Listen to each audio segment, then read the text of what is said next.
FM Suara Banjarmasin masih di Suara Seru Suara Warga Indonesia. Selamat pagi sahabat suara yang sekarang sedang lagi di perjalanan jam 9 pagi. Dan hari ini kita mau ngebahas tentang satu yang bikin kita makin hidup sehat, makin perhatian dengan kesehatan kita. Kita bakal ngobrol seru bersama Stikers ISP Banjarmasin karena di studio sekarang sudah berhadir ada APTC-nya Putri Amalia M. Fam. Selamat pagi. Pagi. Sehat ya? Alhamdulillah. Sehat. Alhamdulillah. Hari ini kita mau ngebahas tentang obat herbal versus obat kimia. Benar. Mana yang lebih aman? Iya. Nah, jadi sekarang ini banyak banget orang yang pilih-pilih soal pengobatan. Benar. Ada yang lebih percaya obat kimia karena cepat reaksinya. Benar. Tapi nggak sedikit juga yang masih suka minum jamu, ya kan, yang herbal-herbal kayak gitu. Nah, sebenarnya mana yang lebih cocok dan juga lebih aman buat kita? Kita bakal bahas bersama Mbak Senya Putri Amalia. Oke, kalau mau pertanyaan pertama nih, sekarang masyarakat tuh kayak makin sadar dengan pentingnya kesehatan.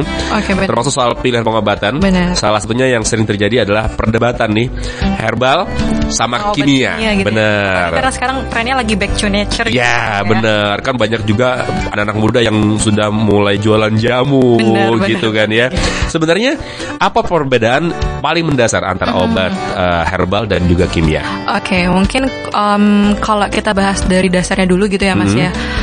Kalau obat kimia itu yang sering kita temui kalau misalkan kita lagi beli obat di apotek, ibaratnya udah dibungkus-bungkus gitu. Bener. Atau kalau misalkan kita pergi ke rumah sakit, ke puskesmas terus dapat obat yang ibaratnya yang emang udah diresepkan dokter, itu kita kenalnya dengan obat kimia.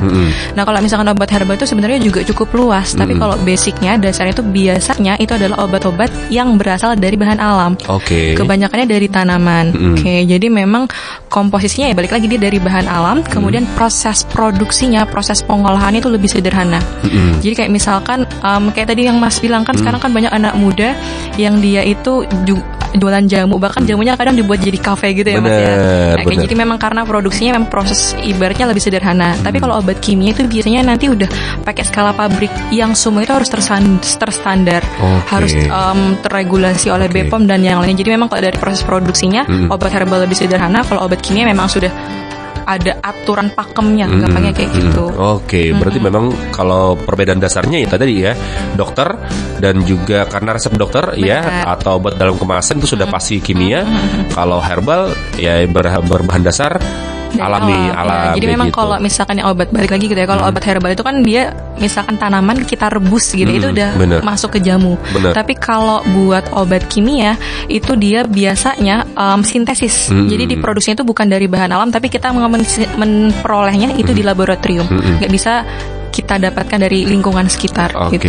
Benar. Tapi apakah benar obat herbal itu selalu aman karena dia alami? Kalau misalkan pertanyaannya lebih kan karena memang stigmanya masyarakat lebih percaya kalau obat herbal itu pasti jauh lebih aman gitu ya. Itu sebenarnya balik lagi ya, kalau misalkan obat herbal itu kita peroleh dari tanaman, itu kan sebenarnya kita mengambil senyawa kimianya juga. Ketika kita ngambil senyawa kimia, kita meminumnya, kita berharapnya ada efek terapi yang diharapkan, efek farmakologi kalau kita menyebutnya. Nah, dengan adanya efek farmakologi itu dia juga memiliki potensi besar menyebabkan efek samping, Mas. Jadi sebenarnya hampir sama aja seperti obat kimia, tapi memang pada dasarnya karena kalau kimia tadi yang kayak Mas bilang, benar itu efeknya lebih cepat. Kenapa dia lebih cepat? Karena dalam satu tablet misal dia itu fokus udah tunggal senyawa, cuma ada satu atau dua senyawa yang strukturnya yang ibaratnya kalau kita tuh namanya udah jelas gitu Mas. Tapi kalau obat herbal itu kita ngambil dari tanaman, itu komposisinya banyak banget. Bisa sampai ribuan bahkan jutaan senyawa yang kita konsumsi dalam satu gelas jamu misal. Jadi karena itu akhirnya obat kimia efek sampingnya akan jauh lebih kuat kalau misalkan kita bandingkan. Terus kalau obat herbal memang efek sampingnya jadinya jauh akan tetap ada potensi efek samping walau memang tidak sekuat dan tidak sehebat obat kimia. Masih memerlukan waktu lah ya. Benar. Nah ngomongin tentang soal keunggulan tadi, jangka waktu reaksi obatnya, herbal ataupun yang kimia. Sebenarnya apakah ada ya masing-masing pasti ada punya kelebihan sama kekurangan ya. Benar. Kekurangan dan kelebihan masing-masing ini apa? Kelebihannya, kekurangan dan kelebihannya balik lagi ya. Tadi kalau misalkan obat sebenarnya obat herbal itu efek sampingnya tadi lebih rendah gitu ya dibandingkan obat kimia. Jadi sebenarnya kita sesuaikan juga nanti sama kebutuhannya kita. Jadi kan kalau misalkan kita sakit itu atau misalkan kita menjaga kesehatan itu kan tergantung ya tujuannya, apakah untuk mengobati penyakit atau untuk sebagai pencegahan atau untuk menjaga kesehatan. Nah, kalau obat tradisional atau obat herbal itu memang biasanya kalau bisa direkomendasikannya jangan ditujukan untuk terapi penyembuhan, apalagi sebagai pengganti obat kimia. Karena kalau secara peraturan pun juga obat herbal itu kan kayak tadi kayak Mas bilang, para pemuda itu bisa dengan mudahnya, gampangnya ngebuat jamu terus nanti diedarkan. Tapi kalau obat kimia itu dia harus melalui proses yang panjang, salah satunya adalah pengujiannya Mas. Jadi kalau obat kimia memang sudah terbukti secara praklinis, secara klinis ibaratnya dia sudah aman, dosisnya sudah ditentukan gitu ya, efek sampingnya sudah kita tahu nih kalau misalkan obat A nanti efek sampingnya bisa mual muntah, kemudian bisa bikin pipisnya warna merah dan yang lainnya misal. Jadi kalau obat kimia itu sudah jelas apa saja kemungkinan yang akan terjadi setelah menggunakannya, terus instruksinya jelas. Tapi kalau obat herbal tidak ada dosis pakemnya, kecuali memang penelitiannya sudah dilakukan secara rigid, gampangnya kayak gitu. Jadi kalau kelebihannya memang obat kimia itu lebih kita tujukan untuk penyembuhan penyakit, tapi kalau obat herbal mungkin lebih direkomendasikannya untuk terapi-terapi pencegahan sama menjaga kesehatan tuh. Oke. Makanya kalau obat herbal itu dikonsumsi setiap hari ya. Boleh. Sakit ataupun tidak. Boleh. Karena untuk pencegahan kan. Benar-benar bisa. Dan menjaga metabolisme kayak gitu. Nah, tapi ini juga Mas, kan balik lagi tadi kan stigmanya kita tuh efek sampingnya obat herbal tuh lebih aman. Padahal sebenarnya Mas, obat herbal pun juga sama seperti obat kimia. Ada punya juga. Ini kita perlu tahu dosisnya. Oh iya. Benar. Jadi mungkin kalau misalkan karena kita punya mindset obat herbal itu jauh lebih aman, itu bukan berarti karena balik lagi tadi dia punya potensi menyebabkan efek samping, punya potensi juga Mas bisa menyebabkan interaksi obat. Jadi kalau misalkan kita minum obat kimia terus digunakan bersama dengan obat herbal, itu dia bisa berpotensi sekali mengalami interaksi. Jadi balik lagi kalau kita mengkonsumsi obat herbal sebisa mungkin kita juga baca-baca referensi gitu Mas, baca-baca bacaan aja gitu ya. Ini kira-kira obatnya baiknya diminumnya berapa kali sehari. Jadi sama kayak obat kayak apakah 2 kali sehari udah cukup atau harus cukup 1 kali sehari. Terus misalkan kadang ada juga Mas beberapa obat herbal yang nggak boleh digunakan dalam jangka waktu yang panjang, karena ada kemungkinan juga potensi terjadi toksisitas. Contoh misalkan bisa menyebabkan kerusakan pada hati, ginjal itu juga bisa terjadi. Karena beberapa laporan kasus pun juga kadang kita temukan, si pasien kok dia tuh jarang banget gunakan obat-obat kimia, tapi kok hatinya mengalami penurunan fungsi ya. Ternyata setelah kita gali informasinya pada pasien, dia itu setiap hari minum obat-obat herbal, ibaratnya ngerebus rimpang-rimpangan kayak gitu dengan jumlah yang banyak, dan minumnya setiap hari rutin. Itu bisa salah satu efeknya adalah efek toksik gitu Mas. Walaupun dia herbal tetap ada ini dosisnya. Benar, kita harus itu tadi harus memperhatikan dosisnya, benar. Nah nanti kita akan bahas lebih jauh ya sahabat suara ya mengenai obat herbal versus obat kimia, mana yang lebih aman masih di Suara Seru, Suara Pagi-Pagi.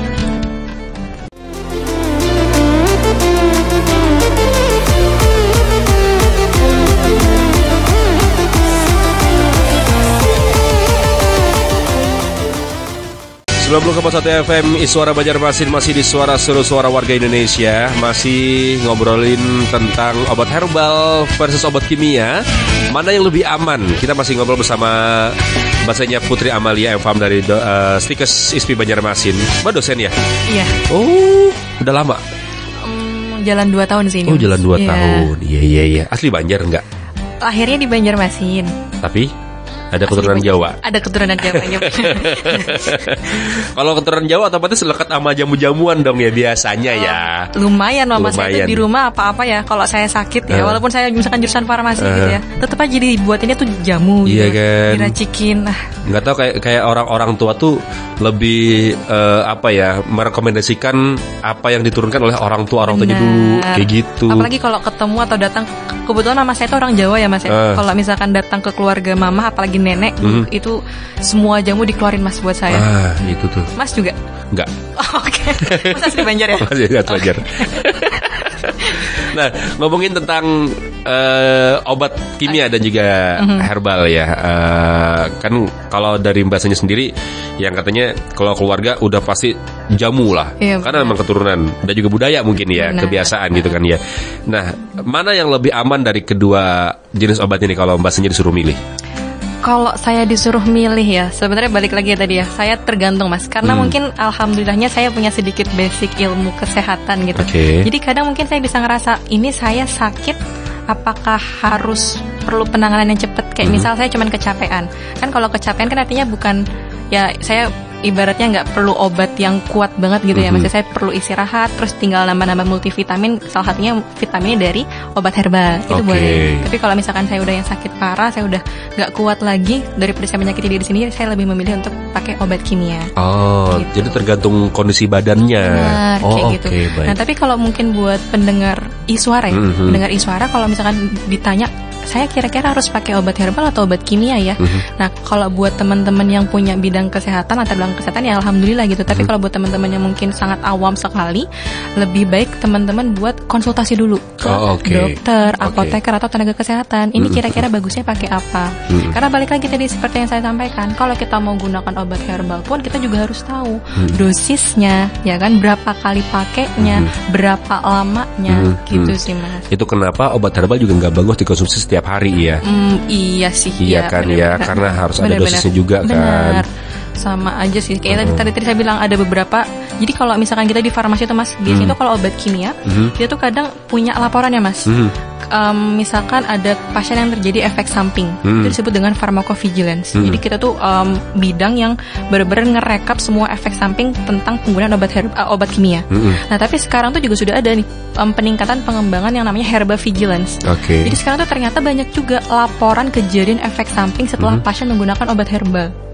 Oh. Sekarang tuh juga kemarin tuh contoh gitu ya Mas, ada orang mamanya teman saya gitu, dia itu punya penyakit diabetes. Oke. Kebetulan beliau itu gunain obat oral, obat minum buat penyakit DM-nya, tapi juga nyambi konsumsi jamu. Berbarengan. Ternyata lemes banget badannya pas dibawa ke IGD, kadar gulanya udah 300-an ke atas. Ternyata obat herbalnya itu berinteraksi sama obat kimianya Mas. Oh. Nah kebetulan banget beliau itu gunain obat herbal tanpa konfirmasi ke dokternya. Gitu. Minusnya di situ sebenarnya obat herbal aman, tapi balik lagi mungkin kalau kita yang nggak punya pengetahuan tentang kesehatan itu nanti takutnya akan merugikan diri sendiri, kan sayang ya Mas ya. Iya, mengambil keputusan sendiri ya. Digabung, berbarengan. Berbarengan. Jadi obat oke. minumnya diminum, obat herbalnya juga diminum. Efeknya luar biasa kayak gitu ya. Gitu. Oke. Akhirnya ibaratnya ternyata obat herbal ini dia malah menyebabkan si obat kimianya nggak bekerja. Iya. Akhirnya ya kadar gula di dalam darahnya nggak terkontrol. Oke, naik gara-gara efek obat herbalnya. Ya, jadi kayak minum obat yang udah dibeli gitu Mas, obat herbal kayak beli toko biasa terus ini obat buat diabetes Bu. Iya. Ya, itu. Ternyata efeknya seberbahaya itu sampai masuk IGD kemarin, rawat inap beberapa hari. Kebetulan temannya orang tua teman saya. Oke, alhasil pada saat masuk IGD dengan kadar gula yang tinggi, Benar. akhirnya dinetralin dulu tuh. Iya, harus langsung disuntik insulin kan buat normalin langsung biar terkontrol aja gulanya. Nah, itu tuh edukasi yang penting banget ya. Ternyata walaupun memang statusnya obat herbal ini dibilang aman, karena efek sampingnya mungkin tidak terlalu sebesar obat kimia, tapi juga kalau misalnya kita minum barengan bahaya juga. Iya, tadi potensinya ada 3 yang ibaratnya menghantui. Itu yang pertama tadi potensi efek sampingnya, terus interaksinya, dia juga bisa antara interaksi dengan obat kimia ataupun bahkan makanan kita Mas.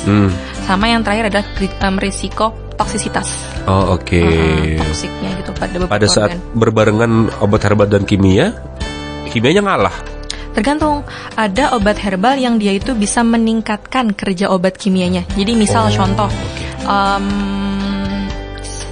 ginkgo biloba. Ginkgo biloba itu salah satu vitamin yang dia itu biasanya digunakan untuk meningkatkan kecerdasan otak. Betul. Oke, itu banyak banget ya yang udah ada di pasaran.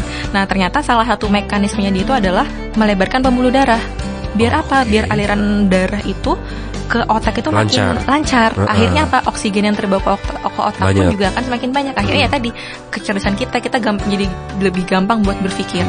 Tapi ternyata ginkgo biloba ini kalau dikonsumsi bersamaan dengan obat pengencer darah, contohnya mungkin aspirin, warfarin, itu malah meningkatkan kerja si aspirin dan warfarin Mas. Akhirnya efek sampingnya adalah pendarahan. Di kepala. Bisa di kepala. Salah satunya ya tadi di kepala karena dia tadi kan efek samping membuka ya. Benar. Gitu. Itu salah satu yang cukup sering ditemui kalau di bidang medis Mas, yang tadi ginkgo biloba sama obat-obat yang pengencer darah. Gitu. Berarti alangkah lebih baiknya kalau misalnya kita minum herbal dan kimia dipisah aja, dikasih jeda. Dikasih jeda. Sebenarnya nanti ini pembahasannya akan panjang banget sih Mas. Tapi kalau kita ya boleh aja sih lebih baik dijeda dulu aja. Memang kalau obat kimia lebih baik kita minumnya dengan air putih ya. Air putih. Tapi kalau obat, maksudnya jangan dibarengkan sama, jangan diminum kayak misalnya jamu. Kita minumnya barengan sama rebusan jangan. Minimal dijeda aja lah 2 jam lah minimal. 2 jam lah ya. Biar nggak ketemu nanti di dalam lambung. Iya benar-benar. Karena kalau obat-obatan juga prosesnya cepat ya. Benar. Dia langsung gabung nyatu ke darah ya. Iya, langsung masuk ke dalam darah. Oke, nah itu dia sahabat Suara. Jadi kalau misalnya kita minum obat, jangan kamu minum kapsul kimia, minumnya pakai jamu. Wah, selesai. Takutnya ya seperti apa yang dijelaskan sama Mbak Sinja tadi, obat kimianya nggak ngefek apa-apa, tapi herbalnya yang malah bikin memperparah. Oke, ada istilah fitofarmaka dan OHT. Banyak orang nggak tahu. Saya sendiri nggak tahu. Saya baru dengar nih OHT. Saya tahu susu OHT. Ini pakai O tapi ya. OHT. Iya. Apa ini? Jadi alhamdulillahnya ya Mas ya, salah satu cara pemerintah buat menjaga, kan ibaratnya kita kan punya sumber daya alam yang sangat melimpah gitu. Betul. Terus cara menjaganya ya tadi dengan memperbolehkan peredaran obat herbal. Jadi izinnya, perizinannya itu nanti ada perizinan untuk pengajuan obat tradisional di Indonesia. Baik. Nah, obat tradisional di Indonesia itu dia dibagi menjadi 3 Mas. Yang pertama ada jamu, yang kedua ada OHT yang tadi Mas bilang itu kepanjangannya adalah obat herbal terstandar. Terus yang ketiga ada fitofarmaka. Nah, terus bedanya apa? Nah, kalau jamu itu adalah obat herbal yang diajukan perizinan edarnya ke pemerintah, ke BPOM terutama, di mana si produknya ini belum ada pengujiannya sama sekali. Jadi cuman hanya berdasarkan empiris atau kepercayaan turun-temurun.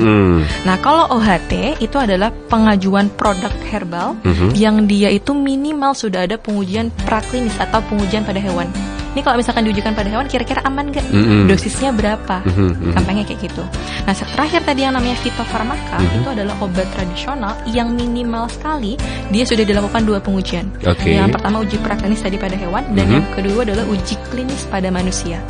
Baik. Jadi memang levelingnya lebih paling bagus adalah yang fitofarmaka dibandingkan jamu pada dasarnya.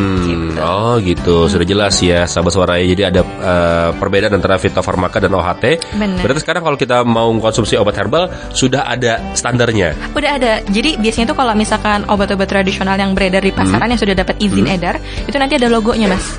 Jadi kalau jamu itu logonya itu nanti dia bulat lingkaran gitu, gambarnya kayak agak pohon kayak gitu. Kalau OHT nanti dia ada 3 logonya lingkaran juga, tapi 3 tanda bintang. Bintang atas, tekanan kiri. Terus kalau fitofarmaka itu logonya kayak kristal es, kayak gitu.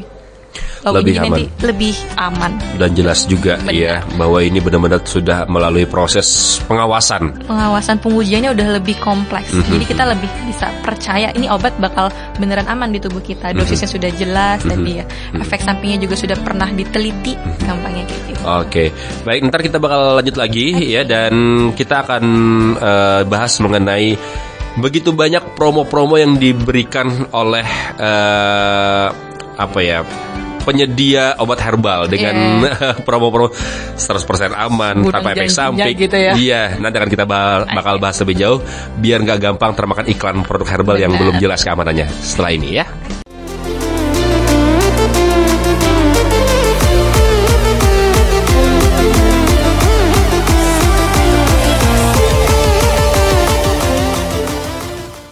FM Suara Banjarmasin, masih di Suara Seru Suara Warga Indonesia. Masih ngobrolin tentang obat herbal dan juga obat kimia. Mana yang lebih aman?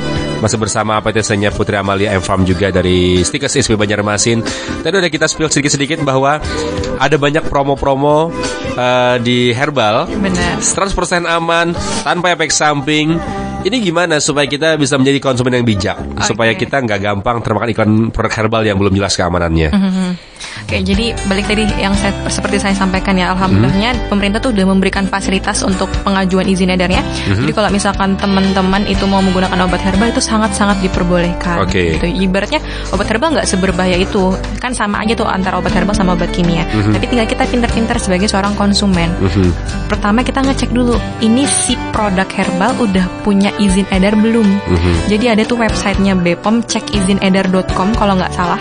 Itu nanti bisa teman-teman masukkan apakah nomor izin edarnya memang sudah tersertifikasi atau belum. Pertama yang itu.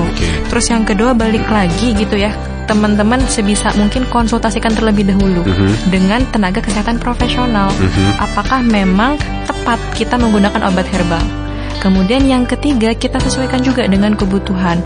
Apakah kita saat ini butuh untuk terapi penyembuhan sakitnya atau hanya untuk mencegah penyakit? Oke, kalau untuk mencegah penyakit, menjaga imunitas tubuh mah herbal juga udah cukup sekali. Tapi kalau udah sampai sakit yang parah, itu lebih baik kita pakai obat kimia kayak gitu. Dan kalaupun misalkan teman-teman ngerasa sakit udah gak enak badan, jangan sungkan untuk langsung cek juga, karena takutnya kan kita kan tidak bisa mendiagnosis dan kita nggak tahu apakah yang terjadi di dalam tubuh kita gitu ya.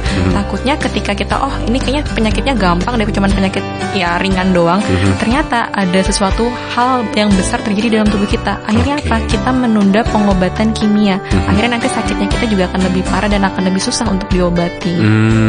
Makanya itu pentingnya kita konsultasi ya.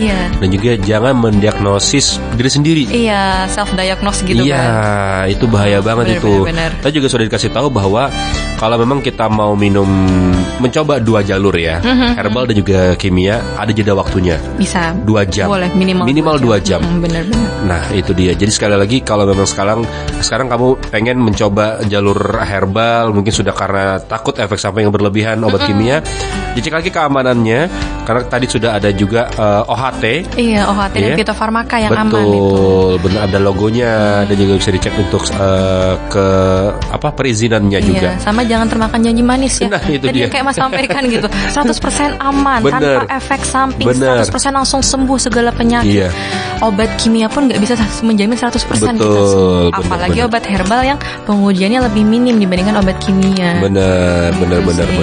Nah, ada tips nggak, Mbak? Kalau kita pengen menjadi konsumen yang bijak dalam memilih pengobatan yang tepat sesuai dengan kondisi. Benar. Kayak alhamdulillahnya sekarang juga teknologi udah berkembang pesat banget ya Mas ya. Jadi balik lagi kita harus jadi konsumen yang bijak, yang pintar. Jadi kalau misalkan teman-teman mau menggunakan obat kimia bareng obat herbal ataupun hanya menggunakan obat herbal, silahkan dibaca-baca. Ini si produknya terpercaya atau enggak. Sama kita kalau misalkan sama juga nih Mas, kayak misalkan kita beli barang di e-commerce gitu ya. Kita cari testimoninya. Benar. Testimoni itu yang paling penting. Atau misalkan track recordnya si produk. Ini udah ibaratnya launchingnya udah lama atau belum. Kalau misalkan baru-baru kan artinya kan pengujiannya dan penggunaannya sama penggunaannya ke orang banyak tuh masih sangat terbatas. Jadi kita masih belum bisa lihat ini kira-kira berkualitas atau enggak.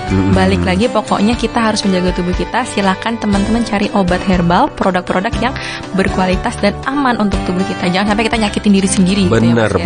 Karena sekarang itu kita nggak pernah tahu kondisi tubuh kita kayak gimana. Benar. Iya, makanannya bebas, udah mau apa aja. Iya kan?